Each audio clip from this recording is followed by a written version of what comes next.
Hi നമസ്കാരം. അടുത്ത വർഷം നടക്കുന്ന തദ്ദേശ തിരഞ്ഞെടുപ്പിനായി ഒരു വാർഡിൽ നിന്ന് കോൺഗ്രസ് 1.5 ലക്ഷം രൂപ പിരിച്ചെടുക്കും. ഇക്കൊല്ലം നവംബർ 2025 ഏപ്രിൽ സെപ്റ്റംബർ മാസങ്ങളിലായി വീട് കയറി 50,000 രൂപ വീതം പിരിക്കാനാണ് പറഞ്ഞിരിക്കുന്നത്. LDFും BJPയും കഴിഞ്ഞ തദ്ദേശ തിരഞ്ഞെടുപ്പിൽ ധാരാളം പണം ചെലവഴിച്ചതായി കോൺഗ്രസ് വിലയിരുത്തുന്നു. പണമില്ലാത്തത് കൊണ്ട് മാത്രം കോൺഗ്രസ് സ്ഥാനാർത്ഥികൾ തോറ്റുപോകുന്ന സ്ഥിതിയുണ്ടായെന്നും ഇത്തവണ അത് ഒഴിവാക്കണമെന്നും താഴെത്തട്ടിലേക്ക് നിർദ്ദേശം നൽകിയിട്ടുണ്ട്. മുൻകാലങ്ങളിൽ നിന്ന് വ്യത്യസ്തമായി ഇത്തവണ താഴെത്തട്ടിൽ പിരിക്കുന്ന പണത്തിൽ നിന്ന് KPCC വിഹിതം വാങ്ങില്ല.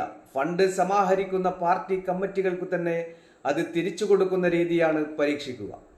ലഘുലേഖകൾ വിതരണം ചെയ്ത് ഒരു പ്രചാരണ പരിപാടി എന്ന രീതിയിൽ ഓരോ വീടും സന്ദർശിച്ചാകും ഫണ്ട് ശേഖരണം. ഇങ്ങനെ ശേഖരിക്കുന്ന തുക ജില്ലാ തലത്തിൽ പ്രധാന നേതാക്കളുടെ ജോയിന്റ് അക്കൗണ്ടുകളിൽ നിക്ഷേപിക്കും. ഈ പണം തദ്ദേശ തെരഞ്ഞെടുപ്പ് ആവശ്യങ്ങൾക്ക് മാത്രമേ ഉപയോഗിക്കാവൂ. സമരപരിപാടികൾ പ്രാദേശിക തലത്തിലേക്ക് മാറ്റുകയാണ് മറ്റൊരു നീക്കം.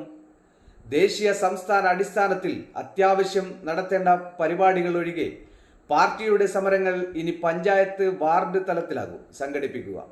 പഞ്ചായത്ത് മുനിസിപ്പൽ പ്രദേശങ്ങളിൽ തിരഞ്ഞെടുപ്പ് കമ്മിറ്റികളുടെ നേതൃത്വത്തിൽ ഒക്ടോബർ ആദ്യ ആഴ്ച ജനകീയ പ്രശ്നങ്ങൾ ഉയർത്തി പതാകകൾ നടത്തും, പദയാത്രകൾ നടത്തും.